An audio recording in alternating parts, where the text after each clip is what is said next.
दोस्तों नमस्कार, स्वागत है आपका हमारे चैनल में। आज की इस वीडियो में हम बात करने वाले हैं कि मनुष्य का भाग्य कब लिखा जाता है। जी हाँ दोस्तों, इस दुनिया में दो किस्म के लोग मौजूद हैं। पहले वो जो कि आस्तिक होते हैं, अर्थात ईश्वर की सत्ता पर विश्वास करते हैं। ऐसे लोग भाग्य पर भी विश्वास करते हैं। लेकिन कुछ लोग ऐसे होते हैं जो कि नास्तिक होते हैं, अर्थात वो ईश्वर पर विश्वास नहीं करते। ऐसे लोग भाग्य पर भी विश्वास नहीं करते। दोस्तों, यदि देखा जाए तो सब कुछ ईश्वर के द्वारा पहले से ही निर्धारित होता है।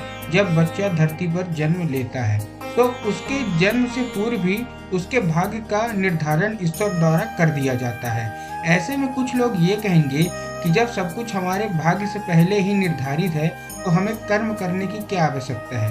तो दोस्तों, मैं आपको बता दूं कि कर्म करना बहुत जरूरी है, क्योंकि जो हम कर्म करते हैं इसी कर्म के आधार पर हमारा अगला जन्म निर्धारित होता है। आज हम इसी के बारे में आपको विस्तार से बताएंगे। दोस्तों, आपने श्री कृष्ण धारावाहिक जरूर देखा होगा।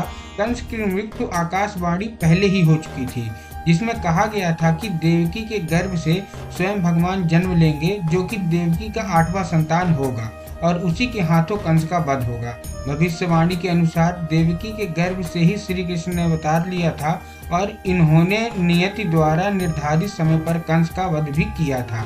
अपने माता पिता को कारागार से मुक्त भी करवाया था। तो दोस्तों, यह सब कुछ पहले से ही निर्धारित था। दोस्तों, जो भी मनुष्य धरती पर जन्म लेता है उसका भाग्य सब कुछ विधाता द्वारा पहले ही निर्धारित कर दिया जाता है। जैसे कि शिशु का जन्म कब, कहाँ तथा कैसे होगा, उसके जीवन में क्या क्या घटनाएं घटित होंगी, उसका विवाह कब, कहाँ तथा कैसे होगा और किससे होगा, बच्चा अपने जीवन में कितना कमाएगा और कितनी प्रॉपर्टी बनाएगा, बच्चे की मृत्यु कब, कहाँ तथा कैसे होगी, ये सब कुछ पहले से ही निर्धारित होता है। दोस्तों, एक बार जो विधाता ने लिख दिया वो चाह कर भी नहीं बदला जा सकता। वो घटित होना ही होना है तथा इसे कोई नहीं रोक सकता। दोस्तों, रामायण आपने देखा होगा। यह पहले से ही निश्चित था कि भगवान राम को 14 वर्ष का वनवास होगा। इसका मुख्य कारण भगवान श्री राम द्वारा रावण का वध होना निश्चित था।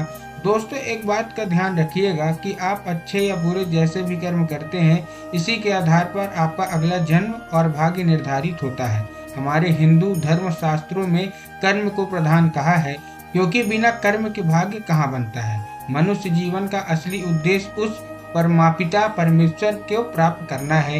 यदि आप उस परमेश्वर को प्राप्त कर लेते हैं तो आप 84 के चक्कर से मुक्त हो जाएंगे। साथ ही साथ आप हमेशा के लिए जन्म मरण के चक्कर से भी मुक्त हो जाएंगे।